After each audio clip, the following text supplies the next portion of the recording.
A-C-K. Decoding is a word identification skill that allows readers to use the relationship between letters and sounds to recognize words in print.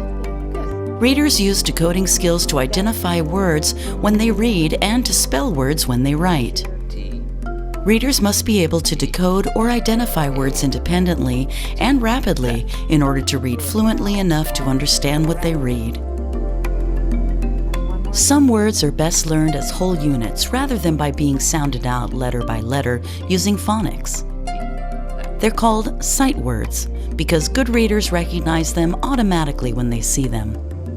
Words that can't be sounded out phonetically and words that are used with high frequency can be memorized as a whole by sight.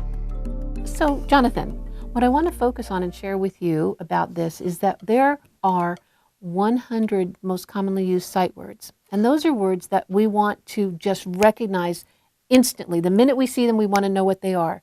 Some can be sounded out phonetically, like that, the, t, can be sounded out. But other commonly used words like was can't. It doesn't work phonetically. So they're words that are so frequently used in print that we want to be able to just look at them and know exactly what they are. So with practice, they'll come easily, okay? Yeah. And so we have a strategy, and you remember what a strategy is, right? A strategy is a tool. And so we have a tool that we're going to work on some of those sight words and memorize them as a sight word. So when you see them, you know what it is automatically. You don't try to spell it out. You don't need to do anything. You know what that word is, and you keep moving. Okay. And by knowing some of these words, it's a big chunk and a large percentage of the amount of reading that you'll do. How does that sound? Okay. Sounds good. So the first word we're going to work on here is was. W-A-S. Say that word for me. Was. Okay. Now I'd like you to take your pen and trace each one of the letters and say the letters as you trace it and then say the word again. Okay? Okay. So trace it out and spell it for me. W-A-S. And the was. word. Okay. One more time. W-A-S. Was. One more time. W-A-S. Okay. Was. Good.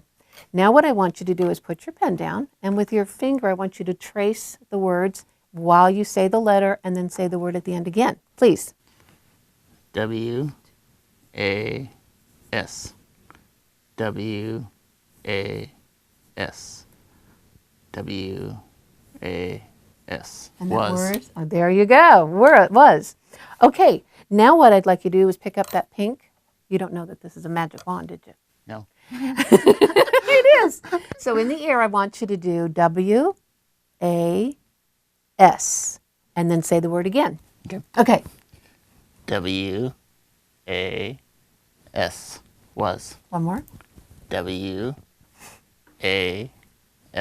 Was. One more. W-A-S. Was. Fabulous. Now what I'd like you to do, if you wouldn't mind, and on your tablet there, would you write me that word twice? Was. W-A-S. W-A-S. Was. Perfect. Fabulous. Okay, I got another word, another sight word that we're going to do, and that is that. T-H-A-T. That. So now if you would take your pen and trace that again for me, spelling each letter and then saying the word at the end. Okay. T-H-A-T.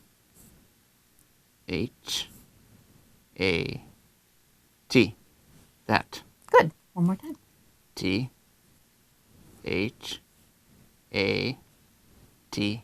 That. One more for good luck. T-H-A-T. That. Love it. Now what I'd like you to do is take two fingers again and trace each letter and do the same thing. Trace each letter, spell it for me, and then say the word. Okay? Okay.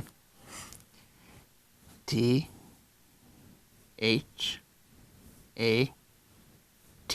That. One more. T H A T. That. And one more again for good luck.